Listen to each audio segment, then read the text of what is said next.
Hola amigos de YouTube, yo soy Ryder Hudson. En este video que he preparado es sobre el enigma de la muerte de Antoine Exupéry. Estará enloquendo debido a que en este momento me encuentro un poco enfermo. No es ese virus que está pasando famoso en YouTube, pero es otra enfermedad. Sin embargo, les dejo con este misterio interesante y comenten. Gracias. Si soy derribado no lo lamentaré. La termitera futura me espanta y odio su virtud de robots. Yo estaba hecho para ser jardinero. Esas palabras fueron escritas por Antoine Saint-Exupéry antes de volar. Todos alguna vez hemos oído o leído Principito. Esta obra del francés Antoine de Saint-Exupéry.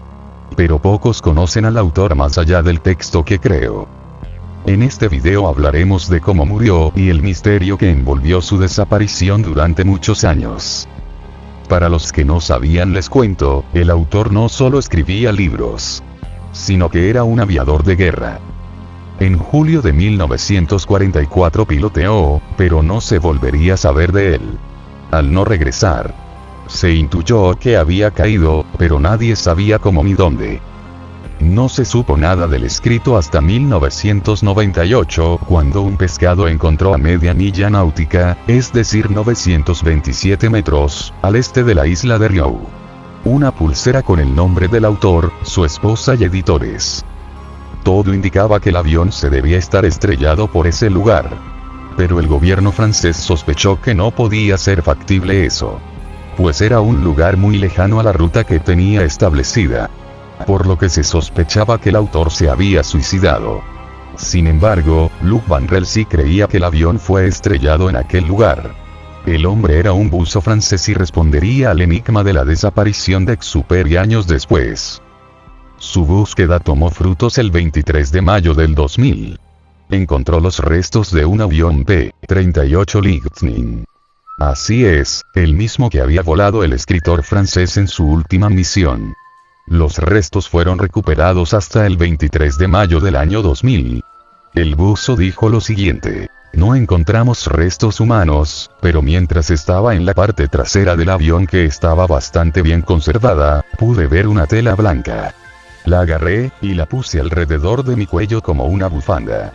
La imagen que me vino a la mente fue la del pequeño príncipe en su planeta con su gran bufanda flotando en el viento 4 años más tarde. Específica. El 7 de abril del 2004, el Departamento de Arqueología Subacuática confirmó que era el avión de la misión que piloteaba Antoine. No se encontraron marcas ni indicios de disparos. Esto no fue significativo, pues era una pequeña pieza de la aeronave. Los fragmentos fueron entregados a museos ese año. Pero la duda aún quedaba: ¿dónde quedó el resto del avión? A lo largo de los años se fueron encontrando más partes, pero todas ellas estaban intactas. Sabemos que hay obsesionados locos, y uno de ellos llamó a más de 1000 pilotos de la guerra para conocer más información. Se empezaba a cansar hasta que en 2008 un viejo llamado Horst Ripper mencionó que al saber del descubrimiento del avión, él estaba en condiciones de saber quién derribó al escritor francés. A continuación, su historia parafraseada narrada en presente para inmersión. Era una mañana de 1994. Me encontraba volando el cielo de Toulon protegiendo a las tropas alemanas. De repente veo la cabeza de un avión Lightning P-38 al ver su emblema francés. Me coloqué detrás de él y disparé. Pude ver que el avión se estrelló en el mar. Tenía 20 años en ese entonces. Pero no podía saber que se trataba de Exupéry con el casco y las antiparras. Resulta imposible reconocer a quien sea. Claro que la historia no se creyó ciegamente, pues muchos de sus contemporáneos estaban muertos o muy viejos como para desmentir su historia. Un investigador halló que hay documentación, incluyendo una narración, que prueban que Feldwebel-Wood disparó a un avión el 30 de julio de 1944, que era del mismo modelo que piloteaba Exupéry. Desgraciadamente no hay pruebas contundentes para asegurar quién derribó aquel avión francés. Sin embargo, lo más probable es alguien identificado no lo haya derribado. Un caso cerrado para algunos, para otros aún queda la posibilidad de otra explicación, cuya verdad posiblemente esté enterrada en el mar. Lo cierto es que tuvieron que pasar décadas para tener una hipótesis más o menos sostenible.